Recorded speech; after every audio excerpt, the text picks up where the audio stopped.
En el mundo de la justicia, donde se supone que el orden debería prevalecer, hay casos que desafían toda expectativa.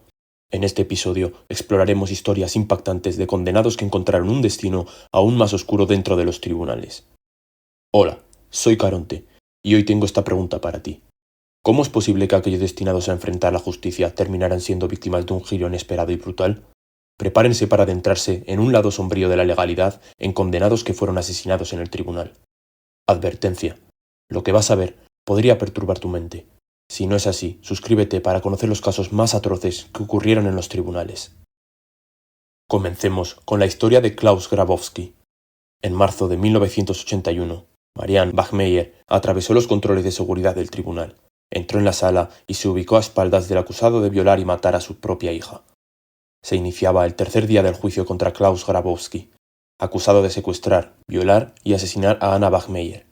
Una niña de 7 años, hierático, entró en la sala del tribunal de Lübeck y caminó erguida, con las manos en los bolsillos de su impermeable blanco, hasta detenerse a pocos metros detrás del reo. 5 de mayo de 1980. Anna Bachmeier se despertó de mal humor y discutió con su madre porque no quería ir a la escuela. Al principio, Marianne quiso obligarla, pero al final aflojó y la dejó salir a jugar. Lo que no sabía Marianne era que Anna quería faltar a las clases porque tenía un plan preciso: ir a la casa del carnicero Klaus Grabowski, que le había prometido que la dejaría jugar con sus gatos, una tentación irresistible para una niña de 7 años que no tenía mascotas en su hogar. Lo que no sabía la pequeña Anna es que el carnicero de su barrio también tenía un plan preciso para ella: secuestrarla, violarla y asesinarla. En Lübeck tampoco nadie sabía que Grabowski era un delincuente sexual convicto y que había cumplido una pena de cárcel por el abuso sexual de 2 niñas, que, en 1976, se había sometido a una contracción química, pero que después, para revertirla, hizo un tratamiento hormonal. No se sabe si en la casa del carnicero Anna alcanzó a jugar con los gatos. Sí se pudo probar, en cambio, que Grabowski la retuvo durante horas, la violó varias veces y al final la estranguló hasta matarla. Después metió el cuerpo de la niña en una caja y la cargó hasta la orilla de un canal, donde la escondió hasta que se hiciera de noche para poder enterrarla protegido por la oscuridad. Para entonces, Marianne había denunciado la desaparición de Anna, y la policía la buscaba sin poder encontrarla.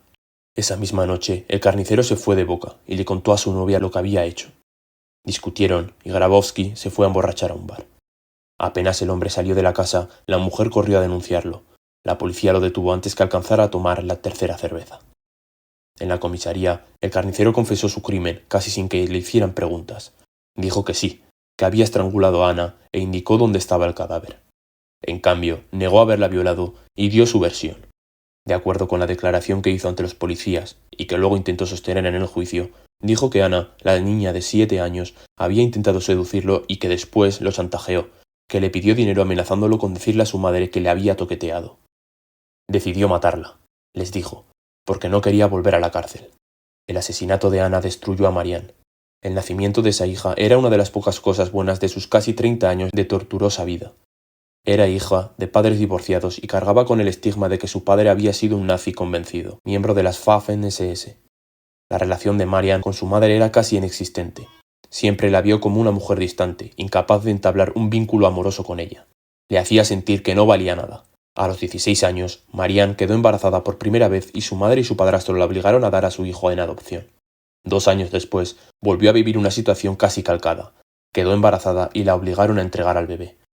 En el primer caso, el hijo era fruto de la relación con otro adolescente, que al enterarse del embarazo literalmente desapareció de su vida. En el segundo, la niña era producto de una violación, una más de las muchas que Marianne sufrió de distintos hombres.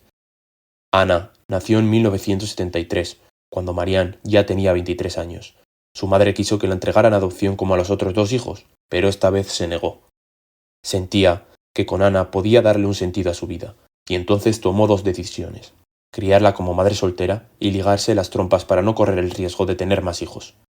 Desde entonces, la vida de Marianne giró alrededor de Anna. Quería lo mejor para ella. Los pocos amigos que tenía la joven madre contarían después que se desviviera por su hija y que Anna era una nena feliz y extrovertida. Esa felicidad duró apenas 7 años, hasta que el carnicero Grabowski la secuestró, violó y asesinó. Ese mismo día, también, la vida de Marianne se derrumbó para siempre. No se lo dijo a nadie, pero juró vengarse. 1 año de espera. Se suele decir que la venganza es un plato que se sirve frío. Es imposible saber si Marianne conocía el dicho o si lo pensaba así. Lo único cierto es que tuvo que esperar más de un año para concretar la suya. Durante ese tiempo, sin que nadie cercano lo supiera, consiguió una pistola Beretta M1-934 y aprendió a utilizarla. No le alcanzaba con que Grabowski fuera condenado en un juicio.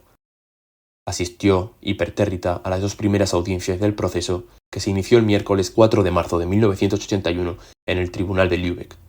Siguió con antelación el desarrollo, escuchó los testimonios y no pronunció ni siquiera una palabra. Estaba previsto que declarara en el juicio, pero más adelante. El viernes 6 llegó un poco más tarde que los 2 días anteriores y pasó los controles de seguridad sin que nadie la revisara. Era difícil para los guardias molestar a una madre destrozada, a la que todo el mundo compadecía. Nadie sospechó que podía cargar un arma en el bolsillo derecho de su impermeable blanco. Marianne entró en la sala de audiencias cuando Grabowski ya estaba sentado en el banquillo de los acusados. Caminó rígida y sin expresión hasta ponerse detrás de él y gatilló. Segundos después, con el carnicero violador muerto en el piso, su venganza estaba consumada. Lo único que lamentó, y lo dijo, fue no poder dispararle de frente, para que le viera la cara. Las razones de Marianne. Marianne fue detenida inmediatamente y acusada inicialmente de asesinato. Durante el juicio, en 1982, Marianne afirmó que disparó a Grabowski durante un estado de trance tras ver a su hija en la sala. No le creyeron. Los expertos convocados por el tribunal aseguraron que era evidente que Marianne había practicado con el arma antes de usarla, que era imposible que no hubiera planeado el ataque. Los peritos médicos relataron que cuando le pidieron que escribiera algo en el papel para analizar su escritura, escribió: «Lo hice por vos, Ana», y dibujó 7 corazones, uno por cada año de vida de su hija asesinada. La opinión pública se dividió frente al caso de la mamá vengadora. Hubo más de una manifestación frente al tribunal pidiendo que la absolvieran.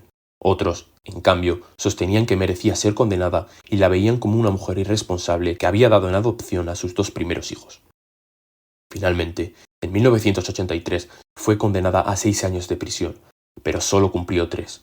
Una encuesta del Instituto Allesbach, realizada después de conocerse la sentencia, dio como resultado que 28% consideraba que la pena de 6 años era justa, otro 27% la calificaba de excesiva y el 25% de demasiado leve.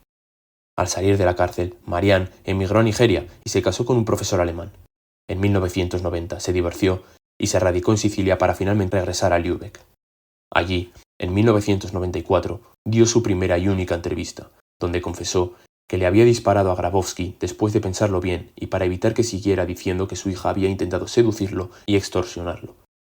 Cuando le preguntaron qué diferencia había entre ella, que también había matado, y el asesino de su hija, contestó: «Creo que hay una gran diferencia si mato a un niño y luego tengo miedo de ir a la cárcel de por vida. Lo mismo ocurre con la forma en que me coloco detrás de una niña y la estrangulo», que se desprende literalmente de su declaración.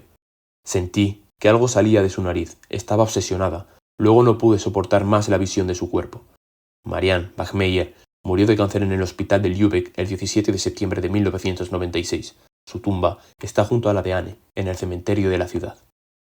Hasta aquí el vídeo de hoy. No olvides dejar en los comentarios si conoces algún otro caso donde hayan asesinado a un condenado en el Tribunal de Justicia. Dale like si te gustó. Que tengan buen día.